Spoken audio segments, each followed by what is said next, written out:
Vous êtes de plus en plus nombreux à nous suivre sur Canal 7, à votre chaîne panafricaine. Messieurs et dames, bienvenue à votre émission Cet endroit, l'émission qui vous éclaire sur les questions et les problèmes de droit que vous rencontrez dans le cadre de ce numéro.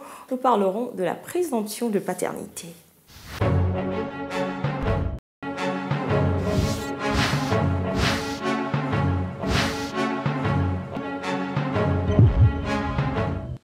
Vous êtes confortablement assis, c'est parfait.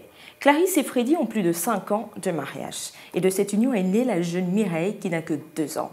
Malgré leurs efforts pour protéger leur union, plus rien ne va. Une situation qui va conduire les deux époux à divorcer. 8 ans plus tard, Clarisse s'est mariée aux États-Unis avec un monsieur nommé Anthony avec lequel ils ont choisi de refaire l'acte de naissance de la petite Mireille.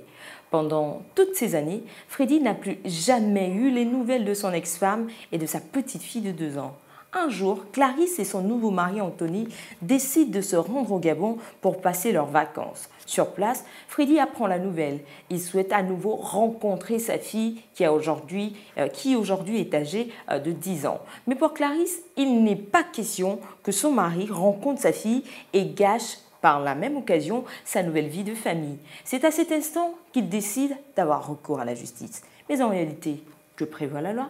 La réponse, c'est juste derrière cette transition.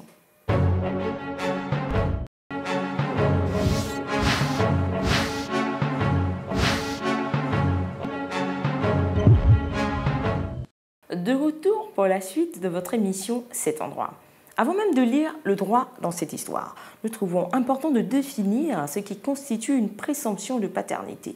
Retenez que c'est l'attribution à l'époux de la paternité des enfants mis au monde par sa conjointe en se dispensant d'examiner la question de la réalité biologique de cette filiation. En d'autres termes, c'est confirmer la paternité d'un monsieur sans avoir recours à un test d'ADN.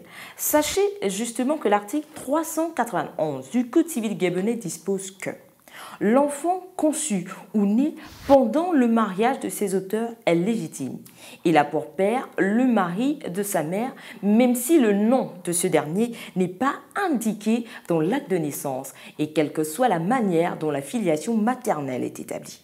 En somme, Freddy est bel et bien le père de l'enfant de Clarisse, même si c'est le nom d'Anthony qui figure sur l'acte de naissance de la petite fille qui est âgée de 10 ans.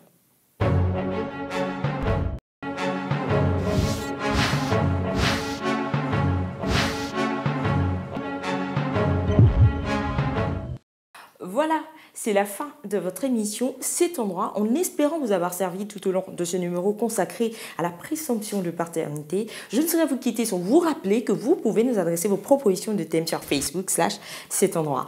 Bonne suite des programmes sur Canal 7 à votre chaîne panafricaine.